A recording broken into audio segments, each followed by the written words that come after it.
Caderno de 1943 de Maria Valtorta.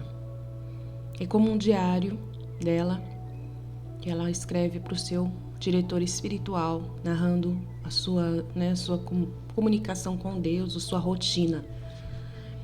Vamos ler um texto do dia 17 de junho de 1942.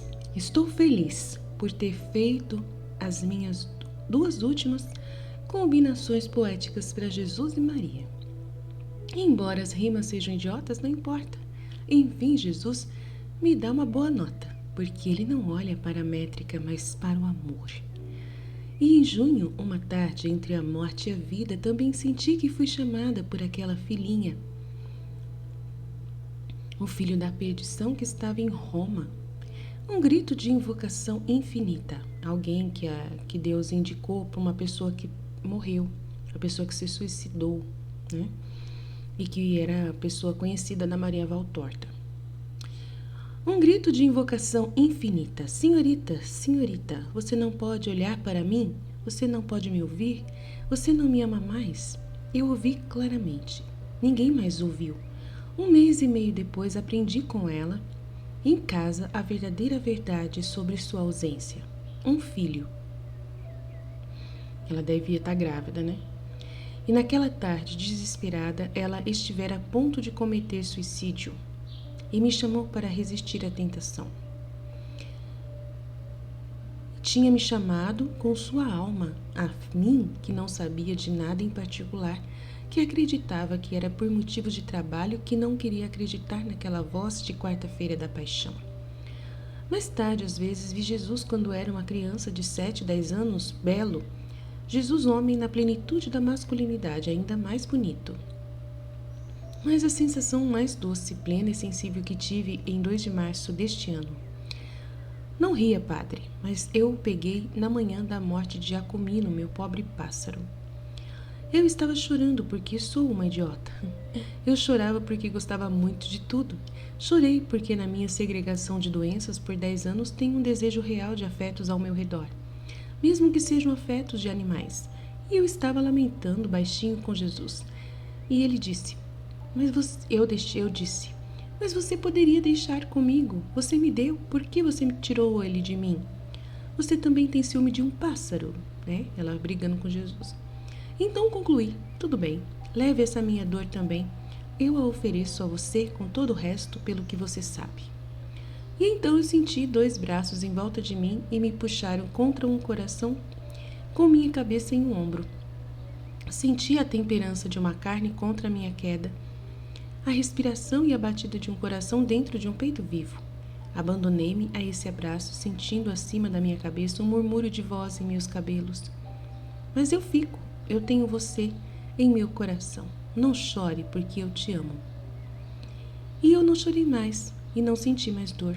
Repara que quando morre um passarinho ou um cachorro, são gritos que duram meses. Naquele dia, tudo acabou com aquele abraço. De Jesus, às vezes menos intenso, é repetido. Depois, com a Sexta-feira Santa deste ano, ou seja, 23 de abril, o primeiro ditado de Jesus e o segundo no primeiro dia de maio. Afinal, eu disse tudo, e estou com os ombros tão quebrados que parece que carreguei a cruz para cima e para baixo no Calvário. 14 de maio de 1943. Deve ser 43 ou 42, né? Aqui não está falando exatamente o ano, porque ela estava em 42 e agora está em 40. E o livro é de 43, só tem 14 de maio, né? Então a gente acredita que seja em 43 que ela está falando aqui. Depois do Calvário, o paraíso sempre vem. Que noite feliz! Das 19 às 22, meio morto, mergulhado nas brumas do colapso. De 22 a 24 anos de sono. Depois, no desconforto da sufocação, foi assim que o alarme me pegou. A partir de 1h05, comecei a orar, como sempre, por aqueles que estavam sob as bombas. Mais tarde, porém, a oração se transformou sem querer em um doce colóquio. Eu me senti cara a cara com Jesus, melhor contra o seu coração. Não houve longas conversas, não. Frases curtas, de marido para mulher, de namorados, para dizer um ao outro que nos amamos de todo o coração.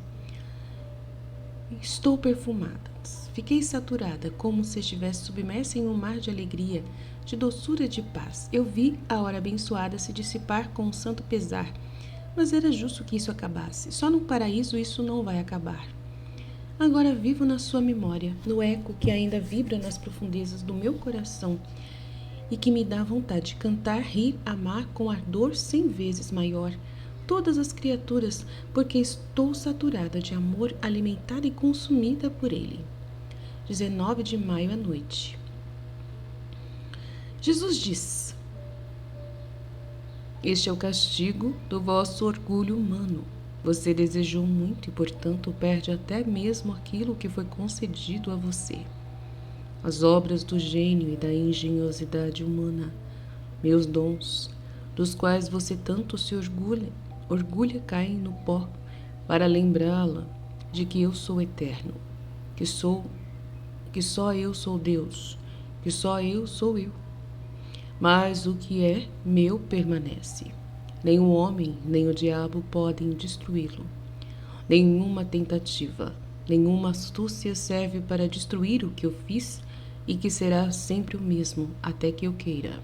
O mar, o céu, as estrelas, as montanhas, as flores nas colinas e as florestas verdes.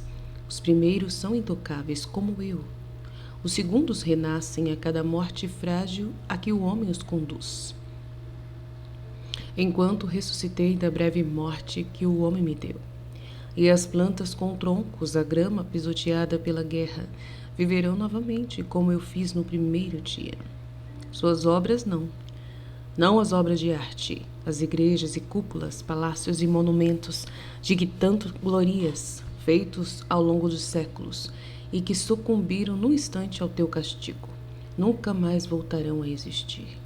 E também as obras do progresso se desmancham junto com o seu orgulho tolo, que se crê um Deus, só porque as inventou e se voltam contra você, aumentando a destruição e a dor. Mas minha criação permanece e continua mais bonita, porque em sua imutabilidade, que nenhum instrumento arranha, fala ainda mais alto de mim. Tudo o que é seu está destruído, homem. Mas lembre-se, pobres homens, que é melhor para você não ter nada que me tenha do que viver entre os luxos da arte e do progresso que me perdeu. Olha lá, que interessante. Só uma coisa é necessária para o homem: o reino do Espírito onde eu estou. Glória a Deus, o reino de Deus. Glória a Deus, é isso mesmo, Jesus. Eu vivo disso, Senhor, eu vivo desse reino do Espírito. Não tenho problema se meu marido me chamou de bitolada hoje. O importante é que eu estou aqui contigo, Senhor. Glória a Deus, Senhor. Me ajuda, Senhor, a permanecer firme nesse reino. Sempre. 21 de maio de 1943. Refleti sobre a última conversa entre você e eu, sobre o seu desejo de lhe contar se percebi que fiz um pouco de bem às almas. Sim, pelo amor de Deus, sim, pelo meu mérito. É pelo menos muito incerto, exceto em alguns casos em que é seguro, porque nesses casos eu paguei pessoalmente. Até 1923 tentei levar as almas ao bem, mas ao bem puramente humano. Mostrei-me justa, séria, razoavelmente boa, para fazer com que os outros também sejam, mas não estava procurando fins sobrenaturais. Foi uma brincadeira, direi o seguinte, um bônus puramente limitado a um código de moralidade humana. A ideia de fazer algo agradável a Deus, de fazer algo útil às almas, era estranha à minha forma de agir. Obedeci ao meu instinto, naturalmente certo, também feliz por ser citada como modelo. Isso provavelmente me salvou de passos em falso. Foi talvez fruto natural de tantas orações puras feitas na infância e depois na adolescência na escola que consegui permanecer boa, pelo menos segundo o conceito humano, e assim levar os outros ao bem. Mais tarde, quando a luz se acendeu em mim, entendi que era necessário elevar a bondade natural a nível sobrenatural, preocupando-me não com o quão úteis podemos ser nesta vida sendo bons, mas com o que será útil na vida eterna. Compreendi que é preciso ser boa, né? E levar os outros à seriedade, não pela nossa alegria, mas pela atenção a Jesus. Aqui está. Encontrei essa verdade e eu encontrei tudo. E tudo mudou. Aparafusada, toda a minha forma de existir no amor, minha forma de agir também mudou de método e aspiração. Por isso, desde 1923, deixei meu eu humano cair cada vez mais baixo e na sombra, com todas as suas sensações, ideias, obras humanas, etc, etc.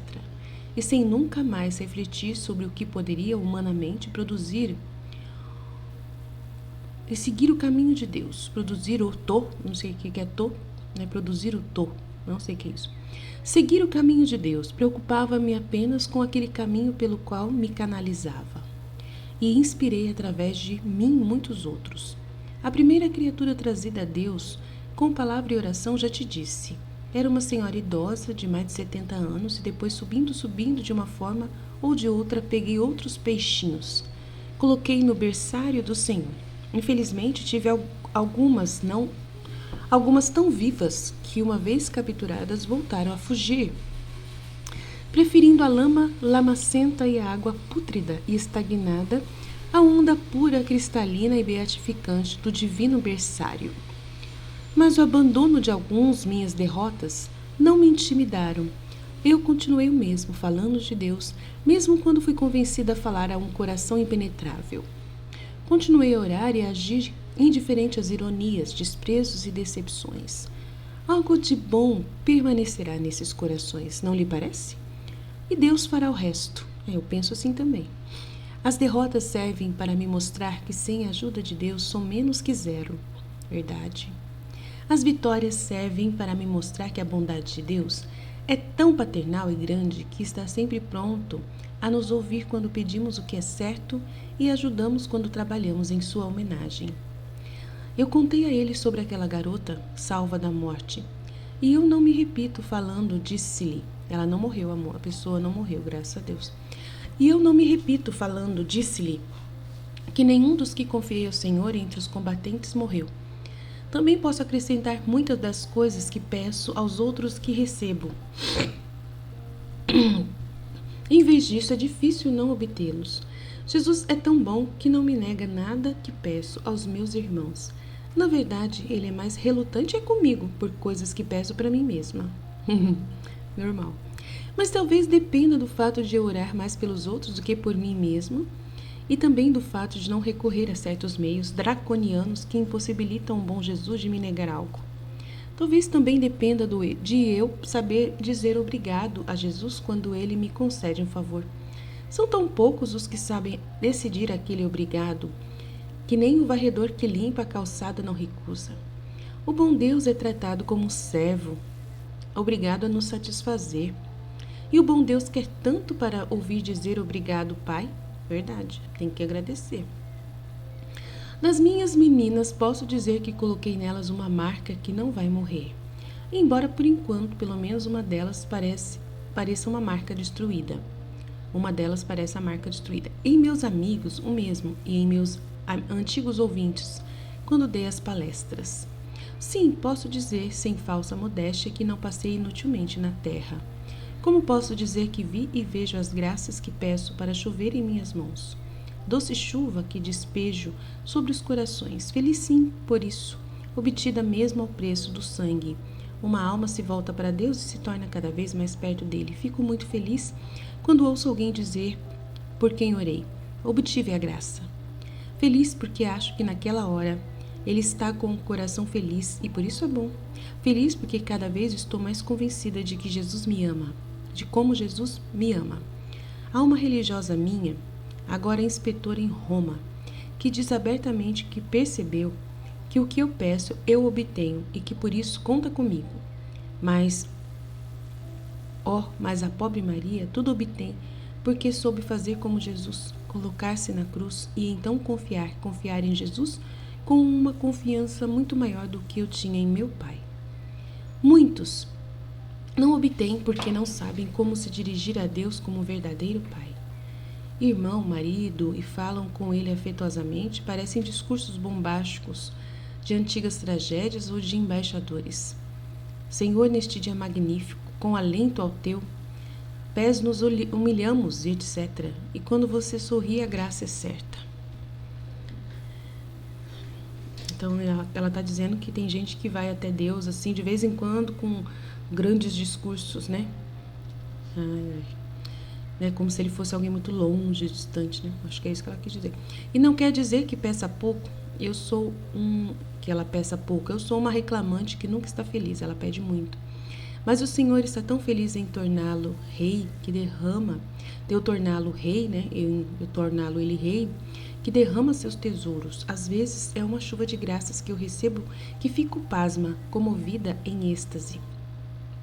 Talvez eu não devesse dizer isso por humildade, mas eu olho para Maria, minha mãe, a Nossa Senhora, a humildade por excelência. E eu, Maria, desde a pequenez de uma formiga até ela, imito-a cantando magnífica, porque o Senhor também fez em mim, sem olhar para a pequenez de seu servo, grandes coisas.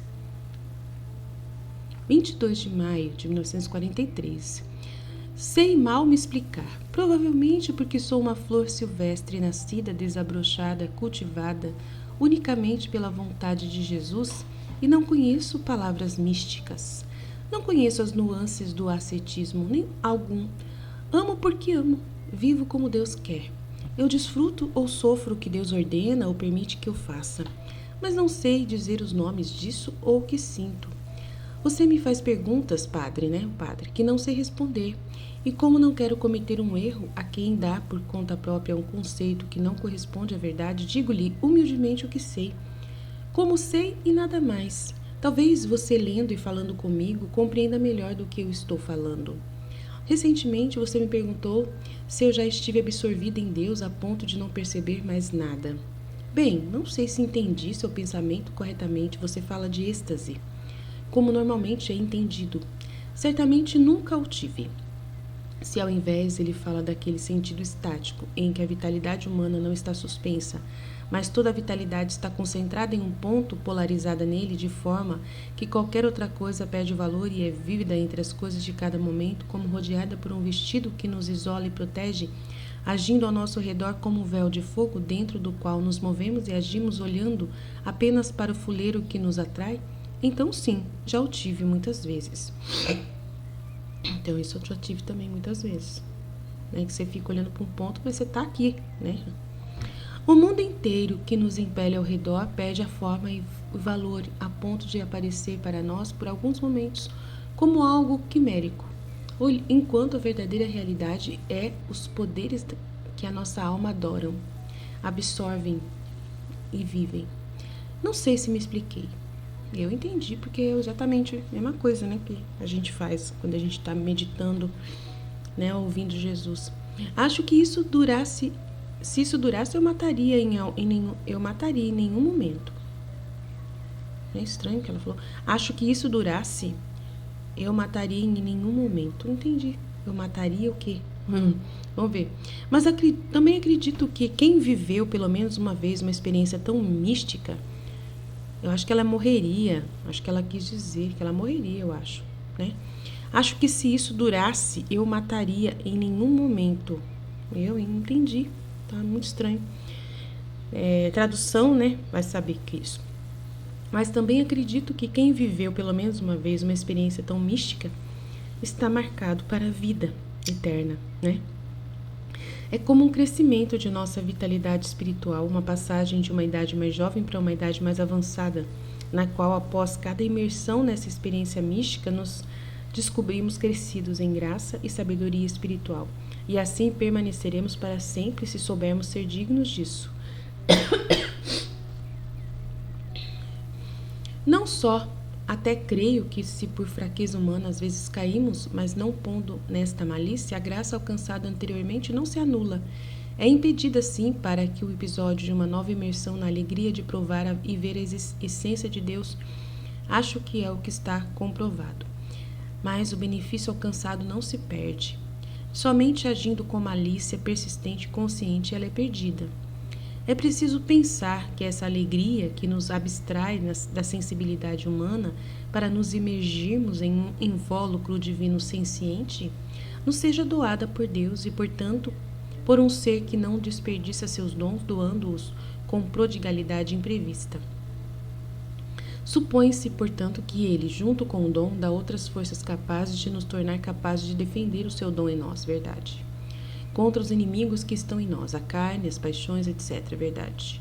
E, portanto, apenas uma malícia muito querida e desejada, uma malícia da pessoa desejada, consciente, sacrílega, pode nos tornar incapazes de manter o dom de Deus em nós. Então, é uma malícia realmente da pessoa, uma intenção negativa, Se ao menos ele tivesse me explicado bem, mas repito, sou analfabeta em ciências místicas e é por isso que digo com palavras humanas o que é sobre-humano. E é mais bonito assim, do jeito que ela fala, porque eu acho que tem mais sentido. Hoje uma pergunta veio aos meus lábios que me queima saber. Você sentiu minhas orações hoje em dia? Elas alcançaram o propósito para o qual eu fiz? Eu não perguntei nada a ele, também colocando este pequeno sacrifício na fogueira onde eu queimo por tantas coisas, de tantas maneiras. Isso parece um absurdo, mas às vezes custa um cansaço real, suor para satisfazê-los. Ó Pai, quão atormentador é o amor! Ame quando se precipita com toda a sua violência para um coração que é pequeno demais para conter. Ó Pai, como entendo o desejo, a necessidade dos apaixonados de Cristo, de colocar a solidão em torno dos seus ardores. Como desejo a noite que me dê a oportunidade de estar só, quando o amor me embriaga, me tortura e me dá lágrimas e risos. Se eu pudesse fazer você ver o que eu sinto, eu entendo em certos momentos como você pode morrer de amor. E, no entanto, por nada no mundo eu gostaria de me livrar desta angústia mais suave que é a agonia para a carne, que não pode suportar a força sem sentir que está quebrada, que é a felicidade para o espírito. Penso em uma frase do Cântico dos Cânticos cuja memória vibra em minha mente. Estende-me sobre as flores, inclina-se sobre as macieiras, porque sinto muito amor, parece-me que diz sim, e diz muito bem, porque realmente parece que está a definhar destruído pelo amor. Ela está falando com o padre, então eu queria entender. Ela perguntou aqui, o que ela quis dizer, tudo aqui, Aí deu a entender para mim que ela está curiosa, e que ela está sacrificando-se nessa curiosidade, porque ela queria perguntar para ele: você sentiu minhas orações hoje em dia, atualmente, as minhas orações por você, Padre? Eu acho que é isso. Se essas orações alcançaram o propósito para o qual eu as fiz, que ele é eu, porque a tradução doida, do italiano é assim que fica. Eu não perguntei nada a você, não sei. Eu não perguntei nada. Também colocando este pequeno... Jesus, De repente Jesus. Não perguntou nada a Jesus para saber se ele concedeu E essa curiosidade minha eu coloquei como um pequeno sacrifício na fogueira, onde eu queimo por tantas coisas, de tantas maneiras. Então colocou como a curiosidade dela como parte de um sacrifício de oferta. Mas às vezes me custa um cansaço real, suor para satisfazê-los. Isso é o amor. O amor que ela deseja o bem para as pessoas, o amor que ela deseja de doar, de se doar, Então eu acho que ela se preocupa em rezar pelas pessoas e alcançar os propósitos. Eu acho que é uma coisa que ela, pelo que a gente entendeu do trecho todo até aqui, que eu li, parece que ela se importa muito com as pessoas, de conseguir as graças para as pessoas, Interessante. 24 de maio de 1943. Quão bom é o Senhor! Quando contemplo a infinita bondade de Deus, sinto que meu coração se derrete de gratidão e amor, e também de dor, porque vejo quão poucos são os que veem o quão bom é o Senhor. Muitos querem dizer bom dele coisas barulhentas, e então proclamar que não é bom se apenas algo desagradável tocar em um deles. Mas é sempre bom. É um verdadeiro pai para os seus filhos fiéis e também é bom para os menos fiéis, a quem dispensa tesouros infinitos de amor paciente que sabe esperar o arrependimento. Mas com seus filhos fiéis, com aqueles que colocam a mão dos filhos na mão do pai e vão assim, olhando para ele com o orgulho santo e amoroso dos filhos apaixonados pelo pai, com eles que poema, que perfeição de bondade Deus opera. Ele tem previsões pungentes de todas as horas, de todos os eventos. Ele torna realidade não só as necessidades, mas também os desejos mínimos dos seus filhinhos fiéis e dá-nos essas realidades como presentes, como recompensas, precisamente como um bom pai para nos alegrar.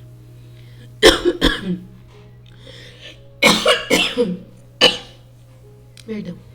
Penso naquela frase evangélica: não há quem tenha deixado casa e parentes por meu amor que não receba 100 vezes mais agora e na futura vida eterna. E na outra, dá e ser-te-á dado uma boa medida, prensada, cheia, transbordando, será derramada no teu colo. Sim, é isso mesmo. Para aqueles que colocam Deus acima de todas as coisas e fazem de Deus seu centro, sua obra, para o Senhor seu fim, Deus dá não apenas a recompensa fornecida pelo que foi realizado, mas também os 100, mesmo supérfluos, em uma medida avassaladora. Porque Deus é um Senhor tão grande que Ele pode cobrir seus súditos fiéis com tesouros excessivamente. E Ele é um Pai tão bom que é alegria para Ele, na alegria de sua essência, dar alegria às suas criaturas. Nem pode Ele temer que seus tesouros de rei e pai, por quê? Nem pode eles temer, deve ser temer, está escrito temem, né? Nem pode eles temem que seus tesouros de rei e pai, por quê? Como uma fonte inesgotável, um fluxo contínuo de poder transborda do seio da tríade eterna, da Trindade, que se desenvolve em graças para aqueles que o amam. 28 de maio de 1943, manhã de 28 de maio, sexta-feira. Jesus diz: esta é uma lição toda para você. Eu sou seu mestre e você reconhece. E seu reconhecimento me deixa feliz. Mas quero que você reconheça a profundidade total do quanto eu opero em você. Eu te ensinei muitas coisas e ainda vou te ensinar muitas coisas, porque você ainda está muito longe de ser como eu gostaria que fosse. Vamos guardar pra gente isso aqui, viu? Faz de conta que é pra nós que ele tá falando, né? Uma das últimas coisas ensinadas foi o poder do silêncio. Eu dei a você a compreensão, mostrando-lhe silêncio diante dos meus acusadores de agora e de antes, diante de Pilatos, que não me acusam e humanamente não me desprezam, mas não me defendem por medo. Eu vi que você entendeu esta lição e que você estava disposta a me imitar, depois reconhecendo que sozinha você nunca teria conseguido. Seu desejo e sua humildade me levaram a agir, sempre ágil quando vejo em alguém disposição para se deixar modelar. Olha que importante isso. Sempre ágil quando vejo em alguém disposição para se deixar modelar. Não sou apenas um mestre, também sou médico e sei, como médico, que nenhuma visita e nenhum diagnóstico bastam para curar se o paciente se recusa a se submeter ao médico. Não é a palavra que salva, é a obra. Assim tenho trabalhado em você, pressionando-a contra o meu coração. Ame o meu coração, Maria, porque te curou de um dos seus principais defeitos: veemência, resistência, falta de flexibilidade diante das coisas do momento, irritante, chocante, injusta. É verdade, mas eu preciso transformar-se em entes queridos úteis, justos. Pensando na vida eterna, onde os encontrará? Pressionada contra o meu coração. E você sabe qual foi a manhã que não só falou com você, que esse, coração não só falou com você, mas te purificou com suas chamas. Por isso sua humanidade mudou, perdendo muito de sua humanidade, eu poderia dizer animalidade, e adquirindo muito da minha humanidade. Trabalharei outras coisas em você, se a vir sempre voluntariosa e humilde, como já trabalhei com outras pessoas para torná-los mais agradáveis ao nosso Pai. Você percebeu que foi curada de muitas coisas, e por quem? De outras minha mão era tão macia que você nem percebeu. Mas pense nisso, para não se enganar, ao se olhar com surpresa ao ver que nos seus braços nascem penas, transformando-se em asas, Todo bem que você vê que nasceu onde antes havia mato e raízes do mal é meu. Eu doei para você. É o bem. Sozinho, sozinha, né? Você não poderia ter feito nada, apesar da sua boa vontade. Tá vendo? A gente não consegue nada sem Jesus. Pois a última coisa que fizeste em ti, pela qual te tornaste um imitador minha, no silêncio que é a prudência, isto é caridade, isto é sacrifício, e que me agrada mais do que o incenso, tu me louvaste ao proclamar que eu tinha feito engraçado. Esse reconhecimento me leva a fazer mais. Entendi essa parte de engraçado, não é? Tá bom. Sou mestre e médico, mas também sou pai. E se não fosse o Deus homem, gostaria de dizer, sou mãe para todos vós, porque como mãe te carrego, te alimento, cuido de ti, te instruo, choro por ti, me glorio em você. O amor de um pai já é diferente. O amor de mãe é o amor de amores, depois de Deus. É por isso que vos dei a minha mãe na cruz. Eu não confio em você ao pai, de quem morrendo resgatou. Eu dei você a mãe, porque você era informe ou recém-nascida e o útero de uma mãe era necessário para você. Seja para mim uma filha que reconhece o cuidado dispensado à sua infância espiritual. Observe os nascidos de mulher, poucas luzes no pensamento rudimentar de um recém-nascido, mas você o vê sorrir e acariciar o seio de onde vem o leite. Observe os nascidos das feras, eles amam o ventre que os alimentam, amam a asa que os cobre. Tu, mulher, filha de mulher, tu, criatura feita à semelhança de Deus, não sejas inferior aos nascidos dos animais. Sempre reconheça meu ventre que o nutre. Nutre e instrui, que a nutre, né? Que nutre e te instrui. E ame com o amor que me compensa e me leva a cuidar de você cada vez mais. Então a gente tem que amar Jesus, compensando ele, né? E me leva a cuidar de você cada vez mais. Não se canse de amar. Você sabe o que eu quero dizer. Não se canse de amar se não quiser que eu me canse de atuar. Nossa, tá vendo? Vá em paz agora. Lembre-se, ouça e ame. Tá vendo? A gente não adianta só palavras, nós temos que colocar em prática. Temos que amar na prática. Sabe o que eu quero dizer? Assim você vai me fazer feliz. Eu sou Jesus, o Jesus que é o Salvador. Muito bom. Vou parar por aqui, daí a gente já começa o próximo vídeo diretamente com Jesus falando aqui, ó. Né? Amém, Fiat.